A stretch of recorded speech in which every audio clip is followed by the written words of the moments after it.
நாம் எதற்கு தேவனுக்கு நன்றி உள்ளவர்களா இருக்கிறோம் அப்படின்னா, ஏசாயா 52 அதிகாரம் 7 வசனத்தை வாசிங்க பார்க்கலாம். ஏசாயா 52 அதிகாரம் 7 வசனம்.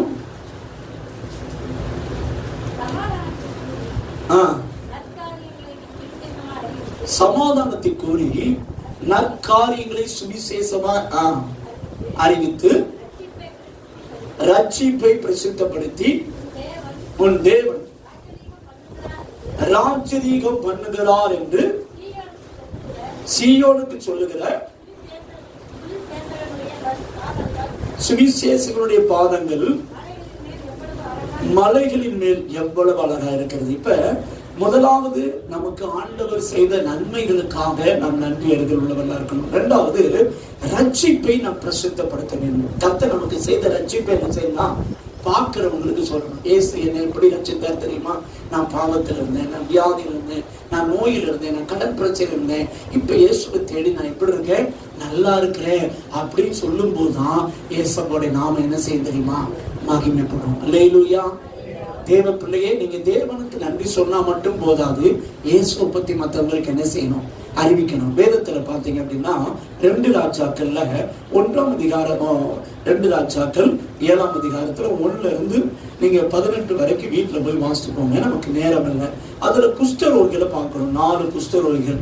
இந்த குஷ்டரோகி என்ன செய்வாங்கன்னா, சீரியா நாட்டு படை இருக்கிறதான ஏரியாக்குள்ள போவாங்க. இந்த சீரியா நாட்டு படை என்ன செஞ்சிருக்கோம் அப்படின்னா, இஸ்ரவேல் தேசத்துக்கு ரொம்ப யுத்தம் பண்றதுக்காக என்ன செஞ்சாங்கன்னா வந்து அந்த இஸ்ரவேல் தேசத்து பட்டணத்தை சுத்தி என்ன செய்வாங்கன்னா கொத்தளங்களை போட்டுருவாங்க. அதனால ஒருத்தர் உள்ளங்களை போக முடியாது, இன்னொருத்தர் வெளியே என்ன செய்ய முடியாது, வரவே முடியாது. கிட்டத்தட்ட 6 மாதங்கள் இவங்க வந்து உள்ளகளை ரவுண்ட போட்டதுனால மக்களுக்கு சாப்பாடு இல்லாம, நீங்க அந்த முந்தின அதிகாரம் 6ஆம் அதிகாரம் 24ல இருந்து 33 வரைக்கும் வாசிட்டு பாத்தீங்கன்னா, அங்க பாத்தீங்கன்னா இஸ்ரவேல் ராஜா கிட்ட வந்து ஒரு சகோதரி புலம்புறதை பார்க்க முடியும். ராஜாவே நீ ரட்சிக்கும் அப்படின்னு கேட்பாங்க. நான் என்னமா ரட்சிக்க முடியும், கத்த ரட்சிக்கன்னா ஒண்ணு ரட்சிக்க முடியும். 6 மாசமா சாப்பாடு இல்லை, சாப்பாட்டு விலையெல்லாம் ஏறி போச்சு, யாருக்குமே சாப்பாடு இல்லை, தண்ணி இல்லை, எதுவுமே இல்லை. சரிதானா? எதுக்காக ரட்சிக்கணும் அப்படின்னு கேட்கும்போது அவன் சொல்றான், நானும் என்னுடைய ஃப்ரெண்டும் சேர்ந்து பார்த்தீங்கன்னா சாப்பாடு இல்லாம இன்னைக்கு என் குழந்தைய அடிச்சு சாப்பிடுவோம், நாளைக்கு உன் குழந்தை என்ன செய்வோம், அடிச்சு சாப்பிடும்னு. அதே மாதிரி நேற்றைய தினத்துல என் குழந்தை என்ன செஞ்சோம், அடிச்சு சமைச்சு சாப்பிட்டாச்சு. மயில் பசிக்கு என்ன சாப்பிடுறாங்க, தான் பெத்த பிள்ளையை திங்கிறாங்க. அப்ப எவ்வளவு பெரிய சமரியாவில கொடிய பஞ்சமா இருந்திருக்கு, யோசித்து பாருங்க. அவ்வளவு கொடிய பஞ்சத்துல அப்படி செஞ்சாங்க. ஆனா இன்னைக்கு நான் கேட்கிறேன், என் ஃப்ரெண்டு வந்து அவன் குழந்தைய ஒளிச்சு வச்சுட்டான் அப்படின்னு. உடனே ராஜாவை பார்த்து நான் ரொம்ப டென்ஷன் ஆகி சட்டையில என்ன செய்வான், கிழிச்சு இன்னைக்கு எலிசாவை நம்ம கொன்னே ஆகணும் அப்படின்னு அவன் போடுவான். அப்பதான் எலிசா மூலமாக 7ஆம் அதிகாரத்துல கர்த்தர் இவ்விதமாய் தீர்க்க தரிசனம் சொல்லுவார். 1ஆம் வசனத்திலிருந்து வாசிக்க பார்க்கலாம்.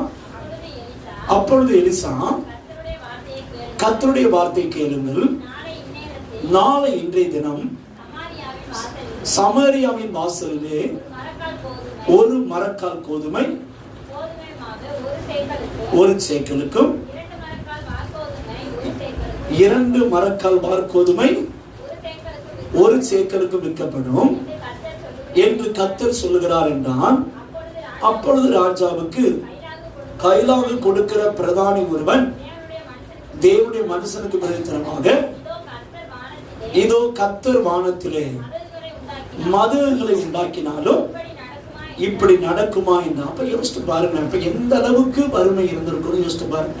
வானத்தை திறந்தா கூட இந்த அளவுக்கு 1 ரூபாய்க்கு விற்கிறதுக்கு வாய்ப்பு இல்லை. நம்ம பாசையில பேசுறேன், சரிதானா? 1 ரூபாய்க்கு வந்து 1 படி கோதுமை கிடைக்குமா? கிடைக்கிற சான்சஸே கிடையாது.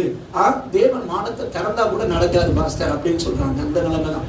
ஆனா கர்த்தர் சொன்னபடியே பாத்தீங்க அப்படின்னா, அதுக்கு அடுத்த சம்பவங்கள்லாம் நீங்க வீட்டுல போய் வாசிங்க. 4 குஷ்டரோகிகள் என்ன செய்யறாங்கன்னா, அந்த கொத்தளம் கட்டி இருக்கிறதான சீரிய நாட்டு படைகளுக்குள்ள போய் பாக்குறாங்க. பார்த்தா குதிரை கட்டின மாதிரி இருக்குது, விலங்குகள் கட்டப்பட்ட நிலைமையில இருக்குது.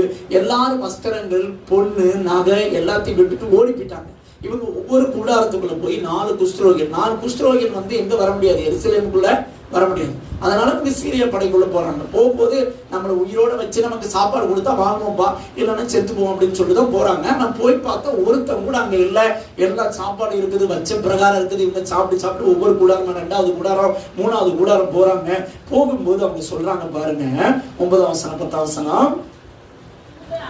பின்பு அவர்கள் ஒருவரை ஒருவர் நோக்கி, நாம் செய்கிறது நியாயம் இல்லை. ஏன்னா நமக்கு மட்டுமே நல்லா சாப்பிட்டுக்கிட்டு இருக்கோம். ஆனா 6 மாசத்துக்கு மேல மக்கள் சாப்பாடு இல்லாம என்ன செஞ்சுக்கிட்டு இருக்காங்க? செத்துக்கிட்டு இருக்காங்க. நம்ம செய்கிறது என்ன கிடையாது? நியாயம் கிடையாது. இந்நாள் நற்செய்தி அறிவிக்கும் நாள் நாம் மௌனமா இருந்தால், பொழுது விடிய மட்டும் காத்திருந்தால் குற்றம் நம்மேல் சாரும். இப்பொழுது நாம் போய் ராஜாவின் அரண்மனையாருக்கு இதை அறிவிப்போம். நல்லா கவனிங்க. இன்னைக்கு நம்ம சுவிசேஷத்தை சொல்லல அப்படின்னா குற்றம் யாரை சாரும்? நம்மளதான் சாரும். நம்ம இவ்வளவு பெரிதான ரட்சிப்பை பெற்று இன்னைக்கு இருக்கிற காலகட்டத்துல நம்ம சுகத்தோடு வாழ்றதுக்கு வாய்ப்பே, எந்த நேரத்துல எந்த வியாதி வந்து மனிதன் சாகுறான்னு சொல்ல, எந்த வாதி வியாதி வருதுன்னு சொல்ல முடியல. எந்த நேரத்துல மனுஷனுக்கு என்ன நடக்குதுன்னு நம்மளால என்ன செய்ய முடியல, சொல்ல முடியாத காலகட்டத்துல இப்ப உலகம் முழுதும் காரிருள் மூடிடுச்சு. ஆனா சபை மட்டும்தான் வெளிச்சத்தில் இருக்குது. எதுக்குள்ள இருக்குங்க? சபை மட்டும்தான் எதுக்குள்ள இருக்கு? இதோ இருள் பூமியையும் காரிருள் ஜனங்கள் உடனான கர்த்தர் மேல் உதிப்பார். உதிக்கிற ஒளிக்கு ராஜாக்கள் என்ன செய்வார்கள்? நடக்கும். அந்த ஒளி யாரு? அவர் தான் இயேசு. இயேசுவை யார் யார் ஏற்றுக்கொள்கிறார்களோ அவர்களுக்கு தான் வெளிச்சம் கிடைக்கும். அவங்க தான் இந்த உலகத்துல வாழவே முடியும். இனி உலகத்துல இயேசு இல்லாம ஒரு மனுஷனால வாழவே முடியாது. ஆனா மக்கள் இயேசு இல்லாதனால செத்து போய்கிட்டு இருக்காங்க. இந்த கிறிஸ்துமஸ் நாட்கள்ல, இந்த புத்தாண்டு நாட்கள்ல ஒவ்வொருத்தவங்க கையில கைப்பிரதி வச்சுக்கணும். யாரை பார்த்தாலும் இயேசு உங்களை நேசிக்கிறான்னு சுவிசேஷத்தை சொல்லுங்க. அப்படி நீங்க சொல்லாவிட்டால் குற்றம் உங்களை. இப்ப நம்ம மோகன் செய்ய அவர்கள் பாத்தீங்கன்னா கிறிஸ்துமஸ் சொல்லி சில ட்ராக்ஸ் எல்லாம் கொடுத்துருக்காங்க. உங்களுக்கு கிடைச்சிச்சா என்னன்னு எனக்கு தெரியல. சரிதானா? ட்ராக்ஸ் இல்லைன்னா உங்க பாஸ் மூலமா ஏற்பாடு பண்ணிக்கோங்க. கையில எப்பயுமே வச்சிருங்க. ஒரு 4 பேரை பார்க்கும்போது இயேசு உங்களை நேசிக்கிறான்னு சொல்லுங்க. இப்ப நானே பாத்தீங்கன்னா இன்னைக்கு வரும்போது கூட ஒரு 10 டாக்ஸ் கையில வச்சிருந்தேன். அந்த இதை வச்சு இப்ப பாக்குறவங்களுக்கு கொடுத்தேன், டீ கடையில கொடுத்தேன். எல்லாருக்கும் இயேசு உங்களை நேசிக்கிறார் அப்படின்னு என்ன செய்யறோம்? கொடுக்கும் பொழுது நீங்க இந்த இயேசு நேசிக்கிறான்னு சொல்லும் போது அவனுக்குள் இருக்கிற இருள் விலகும். பாவம் என்ற இருள், விக்கிர ஆராதனை என்ற இருள், விபச்சாரம் என்ற இருள், நோய் என்ற இருள். நம்ம தேசத்துல வந்து இன்னைக்கு பாவம் பெருகுறதுக்கு காரணம் சபை சுவிசேஷத்தை என்ன செய்யல, அறிவிக்கல. ஒரு 15-20 வருஷத்துக்கு முன்னாடி எங்கு பார்த்தாலும் இயேசுவை நேசிக்கிறார், இயேசுவை நேசிக்கிறார். டாக்ஸ் பாத்தீங்கன்னா ஒவ்வொரு டோர் பை டோரா நித்தமும் மக்கள் சொல்லுவாங்க. தெரியும் உங்களுக்கு? இன்னைக்கு நம்ம அப்படி சொல்ல ஆரம்பிச்சோம்னா மக்கள் மனம் திரும்பி ரட்சிக்கப்படுவாங்க. அல்லேலூயா. சில இடங்களை எதிர்ப்பு வரலாங்க. எதிர்ப்பு பார்த்து என்ன செய்யக்கூடாது? பயப்படக்கூடாது. அல்லேலூயா. உனக்கு கேட்க இஷ்டம் இருந்தா கேளு, இல்லைன்னா அப்படின்னு சொல்லிட்டு நம்ம சொல்லிட்டே போக வேண்டியது நம்முடைய டியூட்டி. நாம் இதை சொல்லாவிட்டால் குற்றம் நம்மேல். உண்மையை சொல்ற தேவ பிள்ளை, இன்னைக்கு நிறைய பேர் வியாதியில சாகுறாங்க. நீங்க அவங்களுக்கு இயேசு பத்தி சொல்லி இயேசு உங்களை நேசிக்கிறார். எனக்கு அதுக்கு மேல தெரியாது. உங்க பாஸ்டர் மட்டும் ஜெபம் பண்ணுங்க. யாருக்காவது வியாதி, பிரச்சனை, போராட்டம் அப்படின்னா நீங்க எங்க சபைக்கு வாங்க, எங்க பாஸ்டர் ஜெபம் பண்ணுவாங்க. இதை செய்ய முடியாதா? இதான் நற்செய்தி. அல்லேலூயா. உங்களுக்கு ஜெபிக்க முடியாதுன்னா கூட இயேசு உங்களை நேசிக்கிறார் அப்படின்னு சொல்லி பாருங்களேன். அவனுக்குள் இருக்கிற இருள் விலகிவிடும். கர்த்தர் அவனை ரட்சிக்க வல்லவராக இருக்கிறார். அல்லேலூயா. கடந்த நாட்களை பாத்தீங்கன்னா ஒரு சபையில அவங்க என்ன செஞ்சாங்க, இந்த கிறிஸ்துமஸ் ப்ரோக்ராம பல வீடுகள்ல அங்கங்கே வைத்து சில டிவி நிகழ்ச்சிகள் மூலமா என்ன செஞ்சாங்கன்னா ஏற்பாடு பண்ணாங்க. ஆனா அதுக்கு அந்த பாஸ்டர் ஜெபம் பண்ணும்போது கர்த்தர் இப்படி சொன்னாராம், ரட்சிப்பு கர்த்தருக்கு தடை இல்லை அப்படின்னா. ரட்சிப்பு யாருக்கு தடை இல்லை? நம்ம நினைக்கிறோம் கவர்மெண்ட் தடை பண்ணுது, RSS தயார் பண்ணுது, அது தடை பண்ணுதுன்னு. ஆனா நம்ம ஒழுங்கா ஜெபம் பண்ணி செயல்பட்டால் கர்த்தர் ரட்சிப்பதற்கு என்ன கிடையாது தெரியுமா? தடை கிடையாது. அல்லேலூயா. அப்படி அவங்க செயல்பட்டதுல எத்தனை 15-20 இடங்கள்ல மீட்டிங் நடத்துறதா சொன்னாங்க. அது மூலமா 250 பேர் சபைக்கு பாருங்க எழுதி கொடுத்துருக்காங்க. எத்தனை பேரு? அவங்க வீட்டுல விசுவாசி வீடு எங்க இருக்குதோ அங்க வச்சு டிவி நிகழ்ச்சியை போட்டு அவங்களுக்கு கிளாஸும் ஒரு கேக்கும் கொடுத்து, சரிதானா, இயேசுவை பத்தி அந்த டிவி நிகழ்ச்சி மூலமா கொஞ்சம் அறிவிப்பு கொடுத்து, சரிதானா, அதுல கண்ணீரோடு சிலர் ஒப்பு கொடுத்தாங்களாம். அதுல வாட்ஸ்அப் எங்களுக்கு போட்டிருக்காங்க. ஒரு இடத்துல பாத்தீங்கன்னா மழை பெஞ்சுக்கிட்டு இருக்குது. ஆனா ஒரு நபர் கூட எந்திரிச்சு போகல. அந்த மழையில நனைஞ்சுக்கிட்டே சுவிசேஷத்தை கேட்கிறான். அல்லேலூயா. அப்ப ஒண்ணு தெரிஞ்சுக்கோங்க, நம்ம தான் சொல்ற சாக்கு போக்கு என்ன செய்யறோம். அவங்க என்ன நினைப்பாங்க, இவங்க என்ன நினைப்பாங்க. இந்த பூசாரி நிறைய பேருக்கு நிம்மதியே.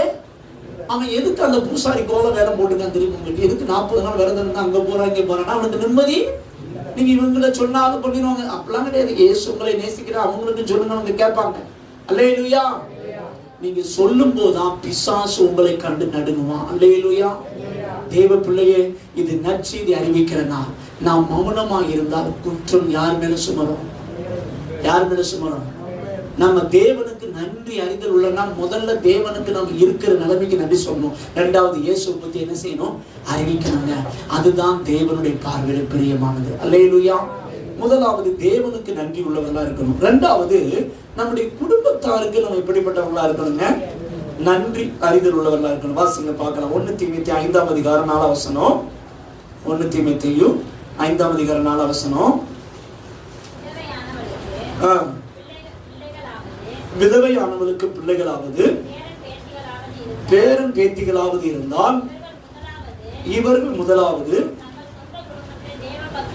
தாங்கள் சொந்த குடும்பத்தை தேவ பக்தியாய் விசாரித்து பெற்றார் செய்த நன்மைக்கு பதில் நன்மை செய்ய என்ன செய்யலாம்?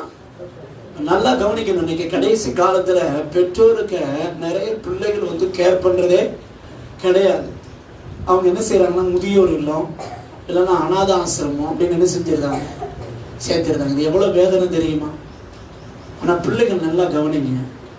உங்களுக்கு வர்ற வருமானத்துல உங்க வயசான தாய் தகப்பன்மாருக்கு, மாமனார் மாமியாருக்கு உங்களுக்கு வர்ற வருமானம் கொஞ்சமா இருந்தாலும் மாசம் ஒரு 500 அல்லது 1000 கொடுத்து பாருங்களேன். இப்படிப்பட்ட காரியங்கள் தேவன் பிரியமா இருக்கிறார். தேவன் எப்படி இருக்காருங்க? பெற்றார் செய்த நன்மைக்கு பிள்ளைகள் என்ன செய்யணும்? நன்மை செய்யும்படி என்ன செய்ய கடவர்கள்? கற்றுக்கொள்ள கடவர்கள். வாசிங்க தொடர்ந்து. அது நன்மையும் தேவனுக்கு முன்பா எப்படி இருக்குன்னா பிரியமா இருக்கு. நிறைய பிள்ளைகள் வந்து அம்மா அப்பா பார்த்து தேங்க்ஸே சொல்றது. கஷ்டப்பட்டு உழைக்கிறது எதுக்கு தான் தெரியுமா? அம்மா அப்பா பிள்ளைகளுக்காக தான் என்ன செய்யறாங்க? ராப்பகலா உழைக்கிறாங்க. ஆனா அதோட அருமை பிள்ளைகளுக்கு என்ன செய்ய மாட்டேங்குது? தெரிய மாட்டேங்குது. நீங்க ஒரு வேலை வயசாக இருக்கலாம். ஒண்ணு தெரிஞ்சுக்கோங்க. நீங்க உங்க பிள்ளைகளா இருக்கும்போது உங்க பெற்றோரை கவனிக்கல அப்படின்னா உங்க செத்த பிறகு சிலர் கண்ணீர் ஒடிப்பாங்க. பார்த்துருக்கீங்களா? செத்த பிறகு நீங்க அவங்களுக்கு நன்மையெல்லாம் என்ன செய்ய முடியாது? செய்ய முடியாது. தெரியுமா உங்களுக்கு? அவங்க இருக்கும் பொழுதே மாமனார் மாமியாரா இருந்தாலும் நம்ம அப்பா அம்மாவை என்ன செய்யணும்? நினைக்கணும். அவங்க பலவீனத்தை தாங்கணும். பலவீனத்தை தாக்கிடக்கூடாது. என்ன செஞ்சிடக்கூடாது? வயசானவங்க சில வேலைகள்ல சில பேச்சு தெரியாம என்ன செய்வாங்க? பேசுவாங்க. ஆனா நம்ம ஆட்கள் பார்த்தீங்கன்னா அந்த பெரியவங்களை பெருசாவே என்ன செய்யறது இல்லை. எனக்கு ஒரு சகோதரி தெரியும். அவங்களுடைய தாத்தா அவங்க வீட்டுல இருந்திருக்காங்க. இந்த வாலிப பிள்ளையா இருக்கும்போது அப்ப அந்த தாத்தா பார்த்தீங்கன்னா சபைகளை போட்டுருவாங்கன்னா சபையில அந்த தாத்தா தூங்குற மாதிரி தான் இருக்கணும். ஆனா இந்த பிள்ளை என்ன செய்யுமா? தாத்தா தூங்காதீங்க, ஒழுங்கா மெசேஜ் கேளுங்க அப்படின்னு தட்டி விடணும். அவர் சொல்லுவாரு, அம்மா நான் தூங்கல, கண்ணை மூடி மெசேஜ் என்ன செய்யறேன்? கேட்டுக்கிட்டு தான் இருக்கு அப்படின்னு சொல்லியிருக்காங்க. ஆனா இவங்க அதை நம்பல. என்ன செய்யல? நம்ம ஆட்கள் உயிரோடு இருக்கும்போது எப்பயுமே என்ன செய்ய மாட்டான்? நம்ப மாட்டான். பார்த்துருக்கீங்களா? அது மாதிரி அந்த தாத்தா என்ன செய்வாராம், சில அட்டைகளை வச்சு அதுல சில வாக்குத்தத்த வசனங்களை வைத்து பேதுரு பீட்டர் இவங்களுடைய லைஃப்பை பத்தி பாஸ்டர் பிரசங்கம் பண்ணா அதை வச்சு கவிதை எழுதுவாங்க. கவிதை எழுதி இந்த பிள்ளைகிட்ட இந்த பாரு தாத்தா எழுதியிருக்கேன், கொஞ்சம் படிச்சு பாருமா அப்படின்னு. போங்க தாத்தா, உங்களுக்கு வேலை இல்லை அப்படின்னு அந்த காடை வாங்கி அப்படி தூக்கி தூர வச்சிருவாங்க. அவர் எத்தனையோ முறை அப்படி செஞ்சிருக்காங்க. நான் அவங்க ஒரு நாள் அதை வாசித்தது இல்லை. ஆனா தாத்தா ஒரு நாள் செத்து போனார். செத்து அடக்கம் பண்ண பிறகு அவர் ஒரு அந்த அட்டையில எழுதுனதுன்னா ஒரு ரப்பர் பேண்ட் போட்டு வச்சிருந்தது. தச்சல ஒதுக்கும் போது பார்த்துருக்காங்க. அதை எடுத்து பார்த்தா அவர் தூங்கல. ஒவ்வொரு வாரமும் அந்த மெசேஜை கவனமா கவனிச்சு கவிதை பார்த்தீங்கன்னா அவ்வளவு அழகா எழுதியிருந்தாராம். அதை வச்சு பிறகு கதறி கதறி அழுதாங்களாம். இன்னைக்கு நிறைய பேர் பார்த்தீங்கன்னா பெற்றோர்கள் செய்கிற அந்த நன்மைக்கு பதில் நன்மை என்ன செய்யறது இல்லை? செய்யறது இல்லை. ஒருத்தங்க நமக்கு நன்மை செஞ்சா அவங்களுக்கு என்ன செய்யணும்? நன்மை செய்யணும். வேதத்துல ரூத்தை குறித்து ரூத்தின் சரித்திர புஸ்தகம் 3ஆம் அதிகாரம் 1ஆம் வசனத்திலிருந்து பார்த்தீங்கன்னா நகோமியை குறித்து பார்க்கிறோம். இந்த சம்பவம் உங்களுக்கு நல்லாவே தெரியும். இந்த நகோமிக்கு 2 மருமக்கமார்கள் இருந்தாங்க. ரூத்தும் ஓர்பால்னு சொல்லக்கூடியவங்க. இவங்க எருசலேம்ல இருந்து பெத்லெகேம்ல இருந்து எங்க போயினாங்க? மோவாப் தேசத்துக்கு போய் மோவாபி பெண்களை கல்யாணம் முடிச்சாங்க. பஞ்சத்தினாங்க. அதுல மருமக்கமார்களும் செத்து, அதாவது மகன்கள் 2 பேரும் செத்து போனாங்க. தன்னுடைய கணவனாரும் செத்து போனாங்க. இப்படி செத்த நிலைமையில இவ சொல்றான், நீங்க 2 மருமக்கமார்களை பார்த்து சொல்றான், நீங்க உங்க வீட்டுக்கு போங்க, உங்களுக்கு வேற என்ன கணவனார் கல்யாணம் முடியுதோ நீங்க வணங்கிக்கோங்க அப்படின்னு. அதுல ஒருத்தி முத்தமிட்டு சத்தமிட்டு போயிட்டான். ஆனா ஒருத்தி ரூத் என்ன சொன்னா தெரியுமா? நீர் எங்க இருக்கிற அங்கதான் நான் இருக்கேன். உங்களுடைய தேவன் என்னுடைய தேவன். உண்மை கவனிக்க வேண்டியது என்னுடைய டியூட்டி. இன்னைக்கு எங்க ஸ்டேஜ் பிள்ளைகளை போய் சொல்லுங்க, கல்யாணம் முடிக்காம இப்படி வாழணும்னு சொன்ன வாழ்வாங்க நினைக்கிறீங்க? இது கிளடு, இது செத்து போட்டு. நான் இன்னொரு கல்யாணம் முடிச்சு எப்படி இருக்கணும், எப்படி இருக்கணும், நல்லா இருக்குன்னு நினைப்பாங்க. ஆனா ரூத் அப்படி பண்ணல. அவ அவங்களுக்கு நன்மை செய்தாள். நீங்க வீட்டுல போய் வாசிட்டு பாருங்க, 3ஆம் அதிகாரம் 2ஆம் அதிகாரத்திலாம் அவ போய் என்ன செய்யறான்னா, அறுவடை பண்ணுகிற இடங்கள்ல அந்த அரிசி கோதுமை என்ன செய்யறான்னு சேர்த்து வந்து தன்னுடைய மாமியாருக்கு கொடுத்தான்னு சொல்லி பார்க்கிறோம். மாமியார் அவ கவனித்து கொண்டான். வயசான காலத்துல இவன் வேலைக்கு போய் அவங்களுக்கு நன்மை செய்தாள். என்ன செய்தான்? நன்மை செய்தா. இப்ப இவன் செய்த நன்மையை யார் பார்த்துக்கிட்டே இருக்கான்? நகோமி பார்த்து கொண்டே இருக்கிறார். 3ஆம் அதிகாரம் 1ஆம் வசனம் வாசிங்க பார்க்கலாம். நகோமி அந்த ரூத்தை நோக்கி சொல்றான், மகளே, நீ சுகமாய் வாழ்ந்திருக்கும்படிக்கு நான் உனக்கு சௌக்கியத்தை தேடாதிருக்கணும். அப்படின்னா என்ன அர்த்தம்னா, நீ ஒரு நல்ல கணவனோடு கல்யாணம் முடிச்சு உன் எதிர்கால ஆசீர்வாதம் இருக்கிறது. நீ என் கூட இருந்தா எனக்கு நல்லதுதான். ஏன்னா வயசான காலத்துல நீ என் கூட இருந்து உழைச்சு சாப்பாடு போடுற, நான் கணவன். நீ அதுக்கு பிறகு நீ எப்படி போனா எனக்கு என்ன? இன்னைக்கு நிறைய வீடுகள்ல பார்த்திருக்கேன். சில பெற்றோர்களே பார்த்தீங்கன்னா வயசான காலத்துல குடும்பத்தை பிரிச்சு மகளை கொண்டு வந்துருக்காங்க. சரிதான், உன் கணவனார் வீட்டுக்கு போகாத, குழந்தை உனக்கு பிறந்துருச்சுன்னா அவன் அப்படிப்பட்டவன் இப்படிப்பட்ட அவனை துர்ச்செய்தி கொடுத்து மகளை கூட வச்சுக்கிறாங்க. எதுக்கு தெரியுமா? வயசான காலத்துல என் மகன் என்ன செய்வா, கவனிப்பான்னு சொல்லி. இப்படி நிறைய குடும்பம் இருக்கு தெரியுமா? நம்ம செத்தா நம்ம மக நிலைமை என்ன ஆகும்னு நினைக்கிற நன்மை யாருக்குமே. ஹலோ, ஆனா நகோமி சொல்லுகிறார், நீ சுகமாய் வாழ்ந்திருக்கும்படிக்கு உனக்கு நன்மையை தேடாதிருப்பேனோ.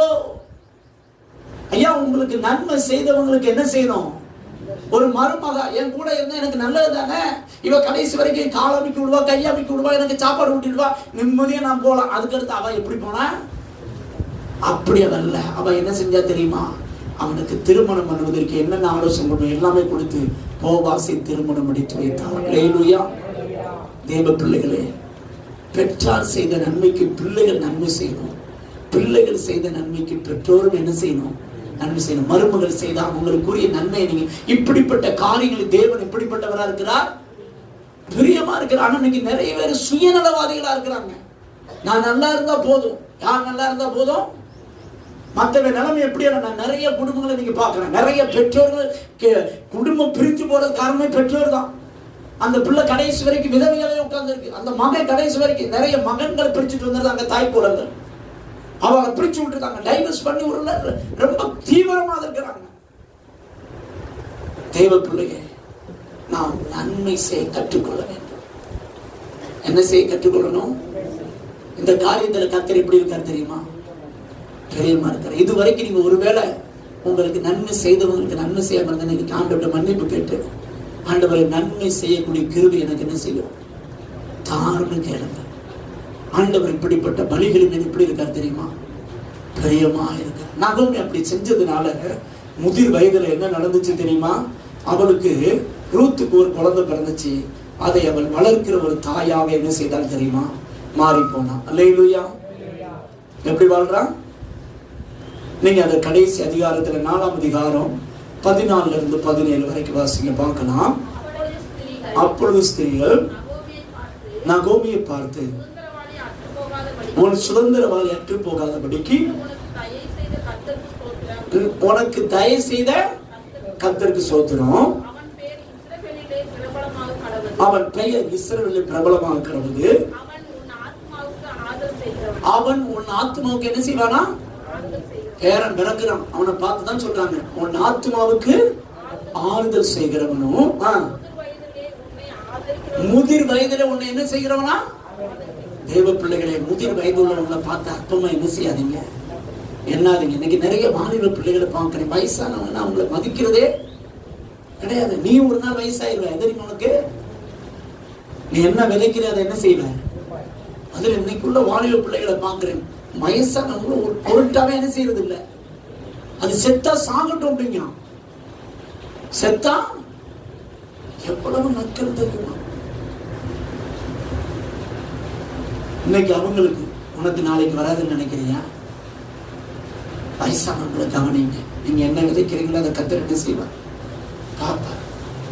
இவள் மருமகளுக்கு நன்மை செய்தபடியினால் கர்த்தர் கர்த்தர் பேரன் மூலமாக இவருக்கு நன்மை செய்தார். அல்லேலூயா. தெய்வ பிள்ளையே, மற்றவங்களுக்கு நன்மை செய்யறதுல கவனமாக, அப்படிப்பட்ட காரியத்துல நன்றி உணர்வோடு இருங்க. எப்படிப்பட்டவங்களா இருங்க?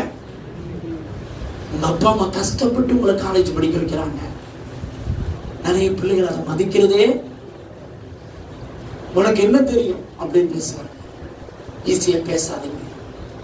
கர்த்தர் இப்படிப்பட்ட காரியத்தை விரும்புகிறார். மூன்றாவதாக, ஊழியக்காரர்களுக்கு நீங்க நன்றி அறிதல் உள்ளவர்களா இருக்கணும். யாருக்கு நன்றி அறிதல் உள்ளவர்களா இருக்கணும்? எபிரேயர் எழுதின நிருபம் 13ஆம் அதிகாரம் 17ஆம் வசனம் வாசிகள் பார்க்கலாம். முதலாவது, நீங்கள் தேவனுக்கு நன்றி அறிதல் உள்ளவர்களா இருக்கணும். இரண்டாவது, நீங்கள் பெற்றோருக்கு நன்றி அறிதல் உள்ளவர்களா இருக்கணும். மூன்றாவது, உங்களை நடத்துகிற ஊழியக்காரங்களுக்கு நீங்க எப்படிப்பட்டவங்களா இருக்கணும்? நன்றி அறிதல் உள்ளவர்களா இருக்கணும். வாசிங்க பார்க்கலாம். உங்களை நடத்துகிறவர்கள் உங்கள் ஆத்துமாக்களுக்காக உத்தரவாதம் பண்ணுகிறபடியினால், உத்தரவாதம் பண்ணி விழித்திருக்கிறவர்களானபடியினால், அவர்கள் துக்கத்தோட அல்ல சந்தோஷத்தோட அதை செய்யும்படிக்கு அவர்களுக்கு கீழ்ப்பிடிந்து அடங்குங்கள். அவர்கள் துக்கத்தோட அப்படி செய்தால் அது உங்களுக்கு எப்படி இருக்காதா? இன்னைக்கு நிறைய பேர் ஊழியக்காரங்களை எதுக்கு கூப்பிடுறாங்க தெரியுமா? ஜெபம் பண்றதுக்கு, சுகத்துக்காக, ஆரோக்கியத்துக்கு எல்லாத்துக்கும் யூஸ் பண்ணுவாங்க. ஆனா பெற்ற நன்மைக்கு பாஸ்டர் பார்த்து ஒரு தேங்க்ஸ் கூட என்ன செய்ய மாட்டாங்க. நம்ம இன்னைக்கு ரட்சிக்கப்பட்டிருக்கோம், இன்னைக்கு அபிஷேகம் பட்டிருக்கோம், இன்னைக்கு நம்ம நல்லா இருக்கிறோம் அப்படின்னா அது காரணம் யாரு தெரியுமா? ஒரு வாய்க்கால் யாரு தெரியுமா? கர்த்தர் உங்களுக்கு வைத்திருக்கிற மேய்ப்பர். அல்லேலூயா. உங்கள் மேய்ப்பர் மூலமா தான் கர்த்தர் உங்களை என்ன செய்கிறார்? நடத்துகிறார். உங்கள் மேய்ப்பர் உங்களுடைய ஆத்துமாக்களுக்காக உத்தரவாதம் பண்ணி என்ன செய்யறாங்க தெரியுமா? விழிப்பா இருக்கிறாங்க. ஆனா அவங்கள சில ஆட்கள் பாத்தீங்கன்னா துக்கப்படுத்துறாங்க. நடந்த ஒரு சம்பவம், ஒரு ஊழியக்காரர் பாத்தீங்கன்னா சாகிற ஒரு வாரத்துக்கு முன்னாடி தன்னுடைய சபை மக்களை கொடுத்து அந்த ஊர்ல இருக்க டிஸ்ட்ரிக்ட் பாஸ்டர், அவர் ஒரு ஸ்தாபனத்தில் இருக்காரு. அதனால அந்த ஸ்தாபன பாஸ்டர் போன் பண்ணி தன்னுடைய பிள்ளைகளை கொடுத்து ரொம்ப வேதனைப்பட்டாராம். நான் இவ்வளவு நன்மை செய்கிறேன், என் பிள்ளைகளை என்னை மதிப்பதில்லை. நான் இவ்வளவு நன்மை செய்கிறேன், மனைவி என்னை மதிப்பதில்லை. நான் எவ்வளவோ சபை மக்களுக்கு சத்தியத்தை சொல்லி ஜெபத்துக்கு நடத்துகிறேன், ஆனா ஒரு நபர் கூட நன்றி அறிதல் உள்ளவர்களா இல்லை அப்படின்னு வேதனைப்பட்டு அழுது ஒரு வாரத்துல செத்து போனார். இப்ப இவர் செத்து போய் அடக்கம் பண்ணியாச்சு. ஆறுதல் கூட்டம் வைக்கிறாங்க. மூன்றாம் நாள்ல பாஸ்டர் பத்தி சாட்சி சொல்லுங்க அப்படின்னு சொன்ன உடனே சபை மக்கள் ஒவ்வொருத்தரும் எதிர்த்து பார்த்தீங்கன்னா அழுது நன்றி சொன்னாங்களாம். எங்க பாஸ்டர் வந்து எங்களை அப்படி நடத்தினார், எங்க பாஸ்டர் இப்படி நடத்தினார், எங்க பாஸ்டர் இப்படி நன்றி சொன்னாரு. ஒவ்வொன்றும் அழுதாங்களாம். இவருக்கு ஆச்சரியமா இருந்துச்சான், இப்படிலாம் நன்றி சொல்றாங்க. அடுத்து மகன் வந்து சாட்சினா, எங்க அப்பா வந்து எங்களை அப்படி நடத்தினது. அண்ணே எல்லாம் நன்றி எல்லாம் சொல்லி முடிச்சோன்னே இவர் எதிர்த்து செய்திட்டாயம். இவர் எதிர்த்து கேட்டாராம், உண்மையிலே நீங்க சொல்றது உண்மைதானா அப்படின்னு கேட்டாராம். பாஸ்டர் உண்மையா இருக்கும் போது நாங்க சாட்சி சொல்றோம் அப்படின்னு. மகனை பார்த்து கேட்டார், உண்மையாவே உங்க அப்பா உன்னை கரெக்டா நடத்தினாரா? ஆமா பாஸ்டர், அதனாலதான் சொல்லணும் அப்படின்னு அவர் சொன்னாராம். அட பாவிகளா, ஒரு வாரத்துக்கு முன்னாடி உங்க பாஸ்டரை பார்த்து, பாஸ்டர் நீங்க பண்ற பிரசங்கத்தினால் நான் சுகம் பெற்றேன், நீங்க அன்னைக்கு அபிஷேகத்தினால குடும்பம் கட்டப்பட்டது, இந்த சாட்சி அவர் காது கேட்க என்னைக்காவது சொல்லியிருக்கீங்களா? அப்படி நீங்க சொல்லி அவர் உயிரோட வாழ்ந்திருப்பாரு 10 வருஷத்துக்கு. ஆனா அந்த மனுஷன் செத்து போனார் தெரியுமா? இன்னைக்கு நிறைய பேர் இருக்கிற நேரம் என்ன செய்வதில்லை. நம்ம கர்த்தர் வைத்திருக்கிற ஊழியக்காரனுக்கு நன்றி சொல்லுங்க. நம்ம ரட்சிக்கப்பட்டு, நம்ம அபிஷேகம் பெற்று, நம்ம நன்மை இருக்கிறோம் அப்படின்னா அதுக்கு காரணம் யாரு தெரியுமா? ஏசப்பா தான். ஆனா ஏசப்பா யார் மூலமாக செய்கிறார்?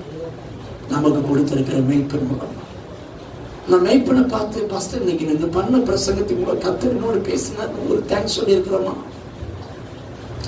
இன்னைக்கு நீங்க செஞ்ச இந்த காரியத்தினால நான் இன்னைக்கு ஆசீர்வாதமா இருக்குன்னு சொல்லி இருக்கிறோமா? அந்த 10 குஷ்டரோகியில பொழுது 9 பேர் எப்படி மறந்தாங்க, அது போலதான் நிறைய பேர் என்ன செய்யறாங்க தெரியுமா? பாஸ்டர் பார்த்து நன்றி சொல்லி இருக்கிறீங்களா? அது சொன்னாரா, நீங்க இந்த நன்றியை வந்து உங்க பாஸ்டர் காது கேட்க சொல்லியிருந்தா இன்னும் அந்த மனுஷன் 10 வருஷம் உயிரோட செஞ்சிருப்பாரு. போன வாரம் தான் என்கிட்ட பேசி அவர் புலம்புனார். இப்ப பிள்ளை வந்து நல்ல பிள்ளை மாதிரி அழுகுது. ஐயா, செத்த பிறகு நன்றி சொல்லி என்ன பிரயோஜனம்? உயிரோடு இருக்கும் போது ஒரு மனுஷன் உங்க அப்பா அம்மாவை பார்த்து நன்றி சொல்லி இருக்கிறியா? ஏமா நீ என்ன நல்லா கவனிச்சுக்கிறமா நன்றி சொல்லி இருக்கியா? செத்த பிற அழுது என்ன பிரயோஜனம்னு கேட்கிறேன். உயிரோடு இருக்கும் போது பெற்றோருக்கு நன்றி சொல்லி, உயிரோடு இருக்கும்போது உங்க அப்பா அம்மா கவனிச்சுக்கிறீங்களா? ஒரு தேங்க்ஸ் சொல்லியிருக்கீங்களா? உங்களை கரிசல் உள்ள ஒரு ஆத்மா யாரும் தெரியுமா? உங்க அப்பா அம்மா தான். உங்களை கரிசல் உள்ள ஆத்மா உங்க மேய்ப்பர் தான். நம்ம அவங்களை துக்கப்படுத்தி வாழலாமா? ஈஸியா துக்கப்படுத்தலாம்.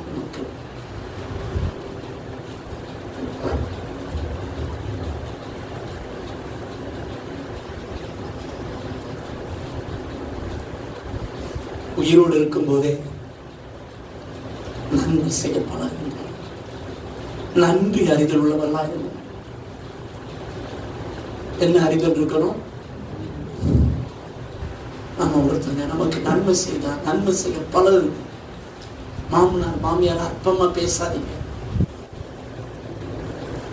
உங்களை காணும்னு சொன்னா பதற ஒரு ஆத்மா யாரு தெரியுமா? உங்க அப்பா அம்மா. அதை விட்டா உங்க மனைவி. சிலர் மனைவி அற்பமா என்றாங்க. அப்பா அம்மாவுக்கு பிறகு மனைவிதான் நம்ம எங்க இருக்கிறா, ஏது பண்றா. அங்க கணவனாருக்கு ஒண்ணுனா வயிறு துடிக்கிறது யாரு தெரியுமா? மனைவிதான். சிலர் மனைவியை மதிக்கிறது இல்லை. தேவ பிள்ளைகளே, கர்த்தர் உங்களுக்கு வைத்திருக்கிற மேய்ப்பர்கள் உங்களை துக்கத்தோடு நடத்தும்படி என்ன செய்யாதீங்க, இருக்காதீங்க. அவங்களுடைய ஆலோசனைக்கு கீழ்ப்படிங்க. அது உங்களுக்கு ஆசீர்வாதம். அல்லேலூயா. சரி, இப்படி நம்ம ஆத்துமாக்களுக்கு உத்தரவாதம் பண்றாங்களே, இந்த ஊழியக்காரங்களுக்கு நம்ம எந்த விதத்துல நன்மை செய்ய முடியும்? 2 விதத்துல நன்மை செய்யலாம். 1 தெசலோனிக்கேயர் 5ஆம் அதிகாரம் 25ஆம் வசனம் வாசிக்க பார்க்கலாம். 1 தெசலோனிக்கேயர் 5ஆம் அதிகாரம் 25ஆம் வசனம். சகோதரரே, எங்களுக்காக வேண்டிக் கொள்ளுங்கள். நமக்கு நேரம் சாட்டனை முடிக்கிறேன். ஊழியக்காரனுக்கு நிறைய பேர்களை நம்ம ஊழியக்காரங்களை எதுக்கு வச்சிருக்கோம் அப்படின்னா, அவர் நமக்கு ஜெபம் பண்ணுவார். அவர் எனக்கு தலைவலி, அவர் கால் வலி, எனக்கு ஆப்ரேஷன் அப்படின்னா அவர் ஓடி வரணும், என்னை கவனிக்கணும், பிள்ளையை கவனிக்கணும், எதுவா இருந்தாலும் கவனிக்கணும், மாசம் ஜெபம்னு நினைக்கிறோம். ஆனா அதே ஊழியக்காரனுக்கு எவ்வளவு போராட்டம் இருக்கு தெரியுமா? எவ்வளவு வேதனை இருக்கு தெரியுமா? உங்களுக்கு எத்தனை பிசாசுகள் அவரோட போராட்டம் தெரியுமா? உங்க ஊழியக்காரனுக்காக விழித்திருந்து ஜெபிக்க வேண்டியது யாருடைய டியூட்டி? உங்க டியூட்டிங்க. உங்க ஊழியக்காரருக்கு நல்ல சுகத்தை தாரும், ஊழியக்காரருடைய அம்மாவுக்கு நல்ல சுகத்தை தாரும், உங்க பிள்ளைகளுக்கு சுகத்தை தாரும், அவங்களை பாதுகாத்து கொள்ளும் அப்படின்னு ஜெபிக்க வேண்டியது யாருடைய டியூட்டி? ஊழியக்காரங்க பரிசுத்தமாகணும், பாவத்தில் விழுந்துடக்கூடாது, அவங்களை அவங்க பிள்ளைகளை சாட்சியா வரணும், ஜெபம் பண்ண வேண்டியது யாருடைய டியூட்டி? இன்னைக்கு சபை அப்படி ஜெபிக்காதனாலதான் நிறைய ஊழியக்காரருடைய நிலைமை பரிதாபமா இருக்குது. ஊழியக்காரர்கள் நமக்கு ஜெபிக்கிறோம்னு நினைக்கிறோம். ஆனா ஆண்டவர் எதிர்பார்க்கிற காரியம், நாம் ஊழியக்காரர்களுக்காக என்ன செய்யறோம்? வாரத்தில் ஒரு நாள் பாஸ்டருக்காக ஒரு 1/2 மணி நேரமாவது உட்கார்ந்து ஜெபிக்கிறோமா? ஞாயிற்றுக்கிழமை பாஸ்டர் ஆராதனை நடத்துறாங்களே, அவங்களுக்காக ஒரு 1 மணி நேரம் ஜெபம் பண்ணி பாஸ்டருக்கு நல்ல சுக பலனை தாங்க, வேத வசன வெளிப்பாட தாங்க அப்படின்னு சொல்லி ஜெபிக்கிறோமா? சுயநலவாதிகளாகவே நாம் வாழுகிறோம். பாஸ்டர் நமக்கு ஜெபிக்கணும், பாஸ்டர் குடும்பம் நமக்கு ஜெபிக்கணும். ஆனா நான் பாஸ்டருக்கு என்ன செய்ய மாட்டேன், ஜெபிக்க மாட்டேன். எவ்வளவு வேதனைக்குரிய காரியம். ஆண்டவர் நம்மிடத்தில் எதிர்பார்க்கிற காரியம் நாம் ஜெபிக்கணும். 2 தெசலோனிக்கேயர் 3ஆம் அதிகாரம் 2ஆம் வசனம் வாசிங்க பார்க்கலாம். துன்மார்க்கராகிய பொல்லாத மனுஷரின் கையில் நின்று நாங்கள் விடுவிக்கப்படும்படிக்கு என்ன செய்யணுமா? ஊழியக்காரனுக்கு விரோதமா சாத்தான் செயல்படுறான். ஊழியக்காரனுக்கு விரோதமா துன்மார்க்கமான மனிதர்கள் ரட்சிக்கப்படாதவங்க ஊழியக்காரனை அழிக்கணும், இவன் தானே சுவிசேஷம் சொல்றான், அவனை அடிக்கணும், அவனை கொல்லணும்னு சொல்லி நிறைய பேர் கண்டனம் கட்டிட்டு இருக்காங்க. தெரியுமா உங்களுக்கு? ஊழியக்காரனுடைய பாதுகாப்புக்காக யார் ஜெபிக்கணும்? ஊழியக்காரங்க நல்ல சுகத்தோட இருந்தாதான் நல்ல பிரசங்கம் பண்ண முடியும். உங்களுக்கு ஜெபிக்க வேண்டியது நம்ம விழுந்த ஆண்டவரே, எங்க ஊழியக்காரங்களை எந்த துன்மார்க்கும் கையை எது செஞ்சிடக்கூடாது, வச்சிடக்கூடாது. நம்ம ஜெபிக்க வேண்டியது நம்ம விழுந்த கடமையா இருக்குது. அதுபோல இன்னும் நிறைய காரியங்கள் நமக்கு வேதத்தில் இருக்கு. நான் சொல்ற வசனங்கள் நோட் மட்டும் பண்ணிக்கோங்க, நமக்கு நேரம் இல்லை. கொலோசியர் 4ஆம் அதிகாரம் 3-4 இதை மட்டும் வாசிங்க. எபிரேயர் 13-18 இதெல்லாம் நோட் பண்ணிக்கோங்க, வீட்டில் போய் வாசிச்சுக்கோங்க. கொலோசியர் 4ஆம் அதிகாரம் 3-4. கிறிஸ்துவினுடைய ரகசியத்தின் நிமித்தம் கட்டப்பட்டிருக்கிற நான் அந்த ரகசியத்தை குறித்து பேச வேண்டிய பிரகாரமாய் பேசி அதை வெளிப்படுத்துவதற்கு திருவசனம் செல்லும்படியான வாசலை தேவன் திறந்தருளும்படி எங்களுக்காக என்ன செய்யணுமா? அப்ப ஆண்டவர் சுவிசேஷத்தை சொல்லக்கூடிய பலன், சபையில சத்தியத்தை கரெக்டா போதிக்கக்கூடிய பலன் ஊழியக்காரனுக்கு கர்த்தர் தரும்படி நாம் என்ன செய்ய வேண்டும்? ஜெபிக்கணுங்க. ஊழியக்காரனுடைய குடும்பம் பரிசுத்தமானதுக்கு ஜெபிக்கணும். 2 தீமோத்தேயு 2ஆம் அதிகாரம் 24, 1 தீமோத்தேயு 4ஆம் அதிகாரம் 12, 13 இதெல்லாம் வீட்டில் போய் வாசித்துக்கோங்க. அதுபோல ரோமர் 15ஆம் அதிகாரம் 30-33, எபேசியர் 6ஆம் அதிகாரம் 19-20 இதெல்லாம் வாசித்து பார்த்தீங்கன்னா ஊழியக்காரங்களுக்காக நம்ம ஒவ்வொரு காரியத்திற்காக என்ன செய்ய வேண்டும்? ஜெபிக்கணும். அல்லேலூயா. எத்தனை பேர் ஊழியக்காரங்களுக்காக தினமும் ஜெபம் பண்ணுங்க. ஒரு 5 நிமிஷமாவது நான் எங்க பாஸ்டர் ஃபேமிலிக்காக ஜெபிக்கிறேன் அப்படின்னு சொல்றவங்க கையை வைத்துன்னு பார்க்கலாம். இனிமேல் ஜெபம் பண்ற போறதை நான் இனிமேல் கேட்கல, இனிமேல் தான் கேட்க போறாங்க. சரி, நான் இதுவரைக்கும் ஜெபம் பண்றவங்களை கேட்கிறேன். நான் டெய்லி ஒரு 5 நிமிஷமாவது எங்க பாஸ்டர் ஃபேமிலிக்காக ஜெபிக்கிறேன் கை வைத்துன்னு பார்க்கலாம். இது வரைக்கும் சரி 1-2 பேர் சில ஜெபம் பண்றேன், சந்தோஷம். இனிமேல டெய்லி நான் ஜெபிப்பேன் பாஸ்டர் அப்படின்னு சொல்றவங்க கை வைத்துன்னு பார்க்கலாம். எங்க ஊழியக்கார குடும்பத்துக்கு நான் ஜெபம் பண்ணுவேன்னு சொல்றேன். அல்லேலூயா. கர்த்தர் கரத்தை பார்க்கிறேன். அல்லேலூயா. ஜெபம் பண்ண கர்த்தர் கிருபை தருவாராக. சரி, முதலாவதாக உங்க பாஸ்டருக்காக விழித்திருந்தாலும் உங்க ஆத்துமாக்கு உத்தரவாதம் பண்றாங்க, அவங்களுக்கு ஜெபிக்கிறது மூலம் நீங்க நன்மை செய்ய முடியும். 2வது நீங்க என்ன நன்மை செய்யலாம் தெரியுமா? கலாத்தியர் 6ஆம் அதிகாரம் 6ஆம் வசனம் வாசிங்க பார்க்கலாம். கலாத்தியர் 6ஆம் அதிகாரம் 6ஆம் வசனம். மேலும் திருவசனத்தில் உபதேசிக்கப்படுகிறவன் உபதேசிக்கிறவனுக்கு சகல நன்மைகளிலும் என்ன செய்யணுமாங்க? பகிர்ந்து கொடுக்கணும். நீங்க ஒரு ட்ரெஸ் வாங்கினா பாஸ்டருக்கு ஒரு ட்ரெஸ் வாங்கி என்ன செய்யலாம்? கொடுக்கலாமா இல்லையா? நீங்க ஒரு பொருள் வாங்கினா அந்த பொருளை கொடுக்கலாமா இல்லையா? உங்களுக்கு ஒரு 10 பொருள் வருதுன்னா 1 ஊழியக்காரன் கொடுக்கலாமா இல்லையா? உங்களுக்கு வீடு கட்டுறதுக்கு திறமை இருக்குது அப்படின்னா பாஸ்டருக்கு ஒரு வீடு இல்லாத வீடு என்ன செய்யலாம்? கட்டி கொடுக்கலாம். சபை இல்லைன்னா சபை கட்டுவதற்கு என்ன செய்யலாம்? நம்மளால் முடிஞ்ச ஹெல்ப் என்ன செய்யலாம்? சகல காரியங்கள் என்ன செய்யணுமா? சகல காரியங்கள் நம்ம பகிர்ந்து கொடுக்க கடவுள். 1 கொரிந்தியர் 9ஆம் அதிகாரம் 9ஆம் வசனத்திலிருந்து வாசிங்க பார்க்கலாம். 1 கொரிந்தியர் 9ஆம் அதிகாரம் 9-11.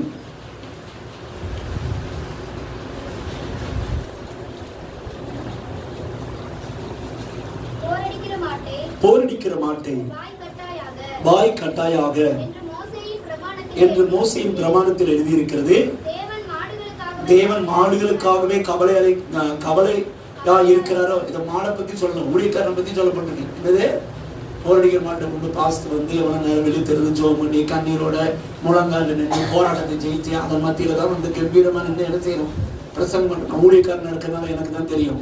நாங்க பல இடங்களில் ஊழியர்கள் போறோம், பல போராட்டத்தை சந்திக்கிறோம். எங்க போராட்டம் வெளியே மக்களுக்கு தெரியாது. வெளியே தான் எங்களை பார்க்க நீங்க ஹீரோவா தெரியுறீங்க. தனிப்பட்ட வாழ்க்கை நாங்க எவ்வளவு போராட்டத்தை சந்திக்கிறோம் தெரியுமா?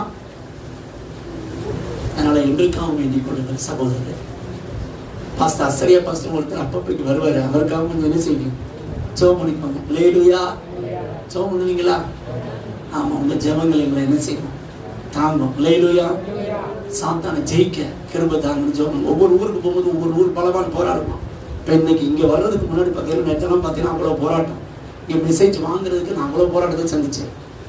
இங்க என்னென்ன நடைமுறை அப்படி எல்லாம் கத்தர் காமிக்கிறாரு. அதெல்லாம் காமிச்சுதான் கத்தர் பேசுறேன்.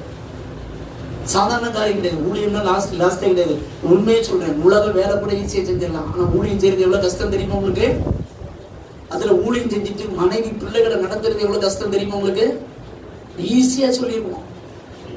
ஊழியத்துக்கு வரும்போதான் ஒரு ஊழியக்காரர் சொல்றாரு, ஊழியத்துக்கு வரும்போதுதான் பிசாசு போராடுவானா, வியாதி வருமா, ஊழியத்துக்கு வரும்போதுதான் பல பிரச்சனைகளை பேஸ் பண்ண வேண்டியிருக்கும். ஊழியம் செய்யாம இயேசுவோட நடக்கிறது எளிது அப்படிங்கிற ஒரு ஊழியக்காரர். ஊழியம் செய்யாம இயேசுவோட நடக்கிறது என்னதான் எளிது. ஈஸியா ஜெபம் பண்ணலாம், ஈஸியா ஆவியில நிரம்பலாமா. ஆனா ஊழியத்துக்கு வந்தாதான் அந்த பெரிய அந்த ஆத்மா வந்து என்ன செய்யுது? போராடுது. இதெல்லாம் ஜெயிச்சுதான் நம்ம ஊழியத்தை என்ன செய்யறோம். அப்ப அப்படிப்பட்ட ஊழியக்காரருக்கா நம்ம ஜெபிக்கணும். அவங்களுக்கு சகல காரியத்தில் நன்மை என்ன செய்யணும், பகிர்ந்து கொடுக்கணும். தொடர்ந்து வாசிங்க பார்க்கணும். வாய் கட்டாயாக, வாய கட்டாயம் தான் என்ன அர்த்தம், கஞ்சத்தனம் பண்ணி கொடுக்காத அப்படின்னு அர்த்தம். என்ன தானே நம்ம ஆட்கள் பார்த்தீங்கன்னா நம்ம ஊழியக்காரங்க மட்டும்தான் கஞ்சத்தனம், மற்றவங்களுக்கு எல்லாம் ஆறி வள்ளல் தான். ஆறி இப்படி நிறைய ஆத்துமாக்கள் இருக்கு தெரியுதா. யாரும் கொடுக்க மாட்டாங்க, வாசி கொடுக்க மாட்டாங்க. ரொம்ப தப்பு. வாசிங்க தொடர்ந்து.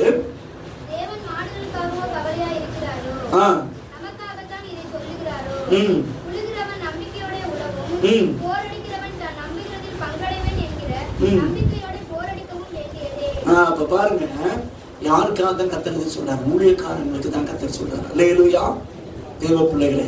அதனால இதை செய்யுங்க. கத்தர் நிச்சயம் உங்களை என்ன செய்வாராக, ஆசீர்வதிப்பாராக. சரி, 2 காரியம் உங்களுக்கு சொன்னேன். வசனம்லாம் நிறைய இருக்கு, எனக்கு நேரம் பிடிச்சிருக்கு. 3வது பகுதிக்கு வரணும். 1, நாம் தேவனுக்கு நன்றி அறிதல் உள்ளவர்களா இருக்கணும். 2, நம் பெற்றாருக்கு, நம்முடைய குடும்பத்தாருக்கு நாம் நன்றி உள்ளவர்களா இருக்கணும். 3வது, நமக்கு ஊழியம் செய்கிற ஊழியக்காரங்களுக்கு நம்ம எப்படி இருக்கணும், நன்றி அறிதல். ஊழியக்காரங்களுக்கு சொல்லும்போது 2 காரியம் சொன்னேன். 1, அவருக்கு ஜெபிக்கணும். இன்னொன்று, சகல காரியம் நம்ம என்ன செய்யணும், பகிர்ந்து கொடுக்கணும். சரி, இப்படிலாம் நான் நன்மை செஞ்சா என்ன நடக்கும் பாஸ்டர், அதான் இப்ப நம்ம கேள்வி. அதை நம்ம ஈஸியா முடிக்க போறோம். ஆதியாகமம் 4ஆம் அதிகாரம் 7ஆம் வசனம் வாசிங்க பார்க்கலாம். ஆதியாகமம் 4ஆம் அதிகாரம் 7ஆம் வசனம். நீ நன்மை செய்தால் மேன்மை இல்லையோ, நீ நன்மை செய்யாதிருந்தால் பாவம் என்ன படுத்திருக்குமாங்க. உண்மைதாங்க. நீங்க நன்மை செஞ்சீங்கன்னா கண்டிப்பா உங்களுக்கு என்ன கிடைக்கும், நன்மை கிடைக்கும். சரிதானே. சில வேளை நீங்க ஒருத்தவங்களுக்கு நன்மை செஞ்சிருக்கோம், அந்த ஆட்கள் மறந்துருக்கிறோம், ஆனா இன்னொருத்தவங்க மூலமா கர்த்தர் உங்களுக்கு என்ன செய்வார், நன்மை செய்வார். அதனால கைமாறு கருதாம என்ன செய்யுங்க, யாருக்கு எடுத்தாலும் என்ன செய்யுங்க, நன்மை செய்யுங்க. வேதம் சொல்கிறது, குறிப்பாக விசுவாசத்தர் குடும்பத்தாருக்கு நன்மை செய்யணுமா. யாருக்கு நன்மை செய்யணுமா, கலாத்தியர் 6ஆம் அதிகாரம் 9 போட்டிருக்குது.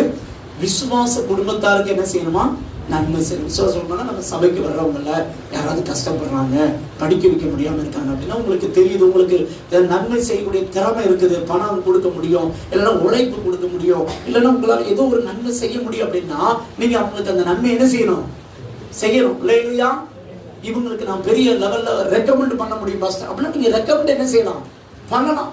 கண்டு காணாம என்ன செய்யக்கூடாது, இருக்கக்கூடாது. வாசிங்க பார்க்கலாம். ஒரு வசனத்தை வாசித்து நம்ம ஜெபம் பண்ண போறோம். யாக்கோபு நிருபம் 4ஆம் அதிகாரத்துல 24ஆம் வசனம். சரி, கடைசி வசனத்துக்கு முந்தின வசனம் வாசிங்க பார்க்கலாம். அதுக்கடுத்த வசனம் வாசிங்க. ஆதலால் ஒருவன் நன்மை செய்ய அறிந்திருந்தோம் அதை செய்யாமல் போனால் அது அவனுக்கு எப்படி இருக்குமா, நன்மை செய்ய அறிந்திருந்தோம் நீங்க நன்மை செய்யல அப்படின்னா கர்த்தர் உங்க கையில என்ன கேட்பார் தெரியுமா, கணக்கு கேட்பார். இருக்கிறதுல பெரிய பாவம் என்ன தெரியுமா, தீமை செய்யறது ஒரு பாவம் தான். ஆனா சிலர் சொல்லுவாங்க, நான் தீமை செய்யல பாஸ்டர், ஆனா நன்மையை நான் என்ன செய்ய மாட்டேன்.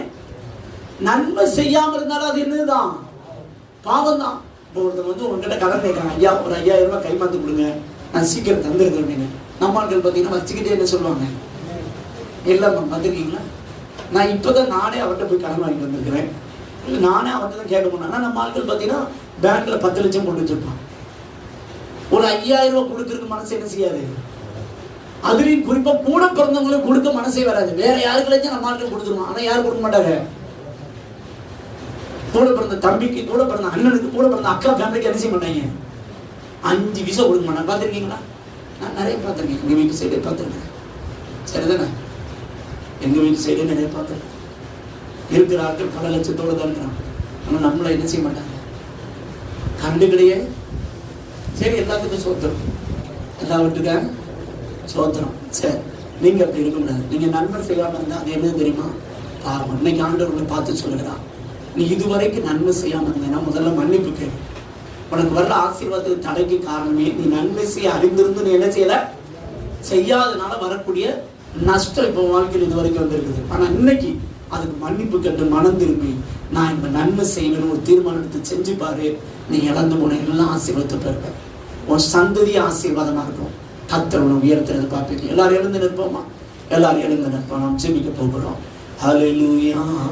கர்த்தர் செய்த நன்மைகளை ஒரு நாளும் மறவாதே.